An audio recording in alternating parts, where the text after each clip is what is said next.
In this update, we're watching our next storm system starting to build off the west coast. You can see this counterclockwise swirl pulling in very heavy rain across portions of California.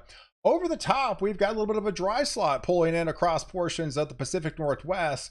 But underneath that, we've got the southwest flow. And with that, that's pulling in a short wave out ahead of the main system. So by tomorrow, we should have additional showers and thunderstorms start to inundate portions of Texas, back into Oklahoma, as well as into Kansas and Missouri. But if we zoom into that area across the west coast, we actually see back-to-back moderate risk for excessive rainfall for today as well as into tomorrow for portions of California. So we're looking at some very heavy rain extending from San Francisco all the way down to San Diego, with kind of a bullseye in and around near the Los Angeles area. We're looking at possibly extensive flash flooding with this particular setup, with very heavy rain looking at 1 to possibly 2 inches per hour at times. And they just typically just do not see this type of rainfall within this area. So be on high alert if you live down there in that zone within the next 24 to 48 hours. Do not try to cross a road that you cannot see the bottom. It only takes about 6 inches to really kind of elevate your car, hydroplane your car, and take it downstream. So a very kind of dangerous setup for the next 24 to 48 hours.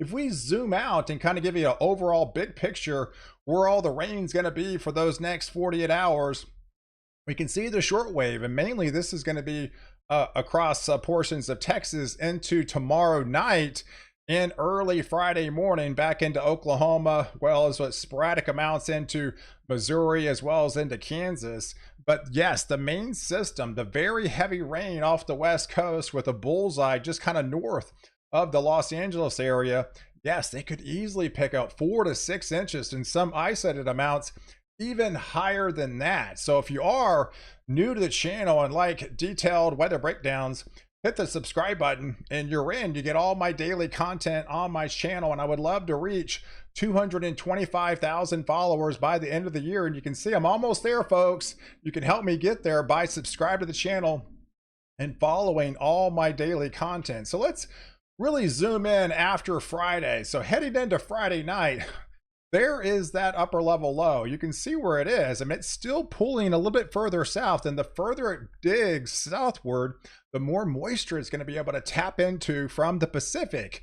Compliments of the building El Nino out there. But look at the warm surge out ahead of this. You're talking plenty of warm air for descender standards for a good part of the country. So we're looking at some very warm conditions out ahead of the main system, but we are looking at a little bit of a cold front that will be coming in on the backside, and that will set the stage for additional lift and some snow that could start to unfold across portions of Arizona that'll eventually get in towards the Rockies. But underneath that, as we get deeper into the day on Friday, we've got additional rains. They're going to be inundating portions of Arizona. It's been a while, and some of these could actually be fairly significant for them. 1 to 2 inches of heavier rainfall that will likely extend into portions of New Mexico. But notice the wetness coming back for the Pacific Northwest by the time we head into Friday. And with that cold front, as you move inland and get into the higher elevations, that will be changing over into some snow. But as this system will be moving across into the Four Corners regions, that's when the snowstorm is going to start to come to fruition. This would be the day before Christmas Eve. This is the 23rd time frame, right around that upper level low. So we should start to see some snow breaking out in the Flagstaff area, in and around the Santa Fe, Albuquerque region, into the Rockies, into those mountain regions of the Rockies, as this will extend and keep pushing off to the northeast. But yes, out ahead of it, we're still got the warm sector, right? Going into Saturday night, we've got additional lift. And I think this is where the heaviest rain will likely unfold as we get into Saturday night time frame, right across the heart of North Texas, Central Texas, back into East Texas, through Oklahoma, through Kansas, as well as getting into portions of Nebraska. You can see where this upper level low will be. And as that cold front gets a little bit closer, some of that, more of that, will be changing over into the form of snow, especially as you go up higher in elevation across the elevated areas across Colorado. That snow will start creeping into Wyoming as this will continue to try to lift across portions of the Northeast. But look at all the rain further south and off to the east of there, back into Texas, back into Oklahoma, underneath that warmer slot where you're going to be into Saturday night time frame. But look at the low temperatures Sunday, folks. Very unusual for Christmas Eve.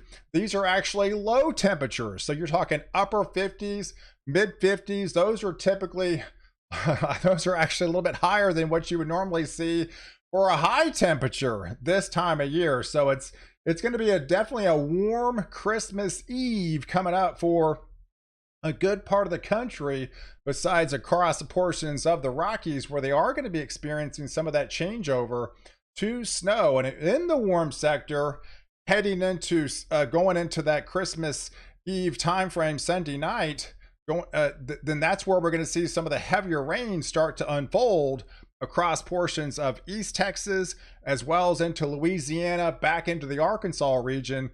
This is the area that I'm a little bit more concerned about, that could see some stronger storms, if not almost severe storms, during that time frame. So definitely be on high alert within this region. But as we move through, heading, going into that Sunday, Sunday night, Sunday afternoon time frame, that's where the precipitation will likely be on the surface map, because this is from the northwest side of there.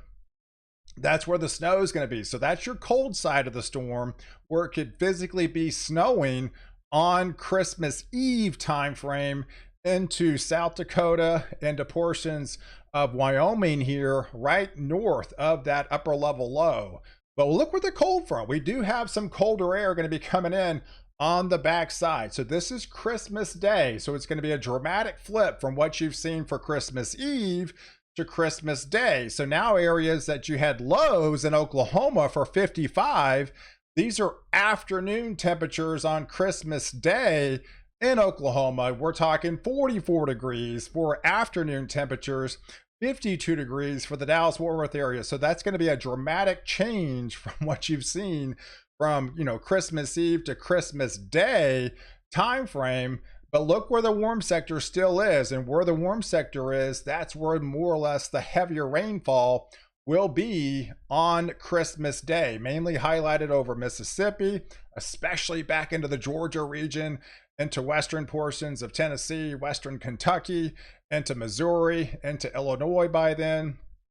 This is really where the only area that I see could potentially be snowing, physical snow falling into portions of Colorado, back into western portions of Kansas, as well as into western portions of Nebraska.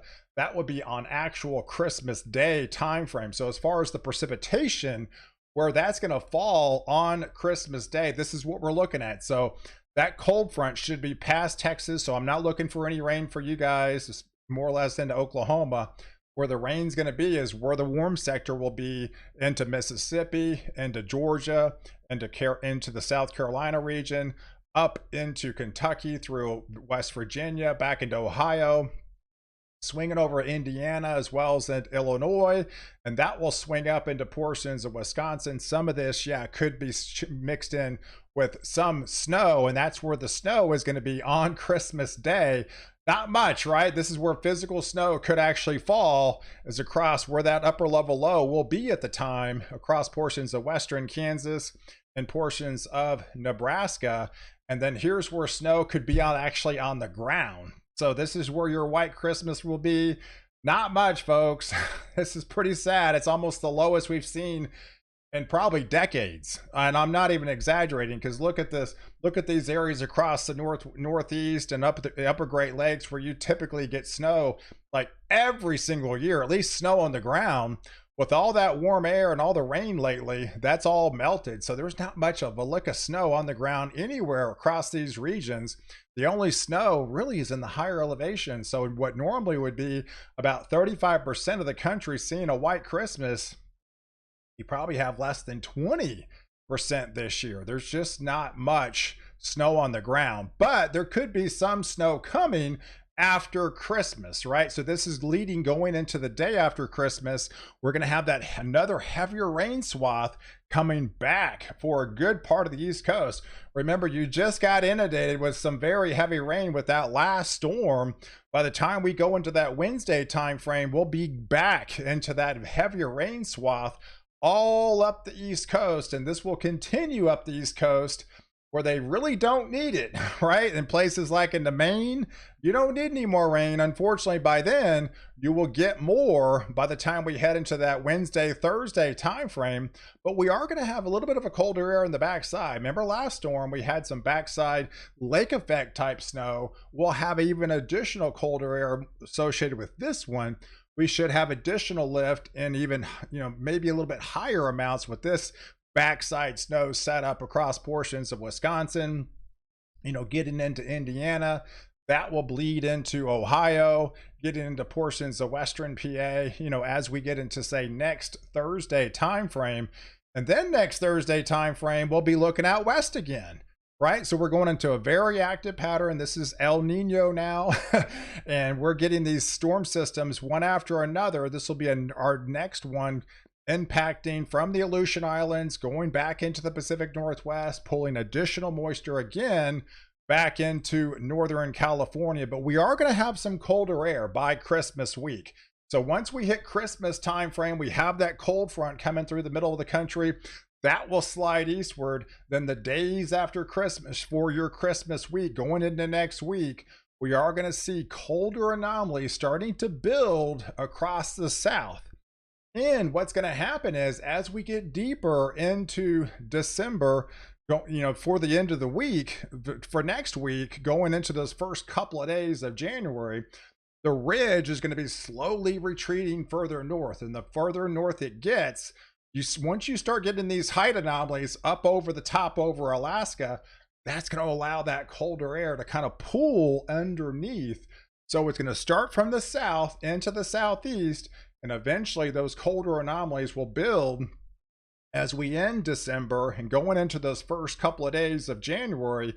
Then most of the country, most of the lower 48 will start to be feeling the effects of that much colder anomalies by then. But look at the precipitation for the next, going in between now and at the end of the year. So we've got numerous storms coming in off the West Coast, additional lift, additional rains, especially along the coastal areas. Notice it gets much drier once you pull into the interior regions. But yes, beneficial rains all the way down into central and southern California, as well as in a good part of Arizona as well, getting into New Mexico. There you've got the rains in Texas and Oklahoma, across Missouri through Illinois, and all the heavier rains they still need a good part down here in Louisiana and to Mississippi, right along the I-10, I-20 corridor. And then you got another additional heavier rain swath across the Carolinas and up the East Coast as well. And then some of this will be in the form of snow on the back side. So guys, I appreciate you guys watching. Do like this video, definitely hit the subscribe button, and catch my next update where I protect you before and after the storm.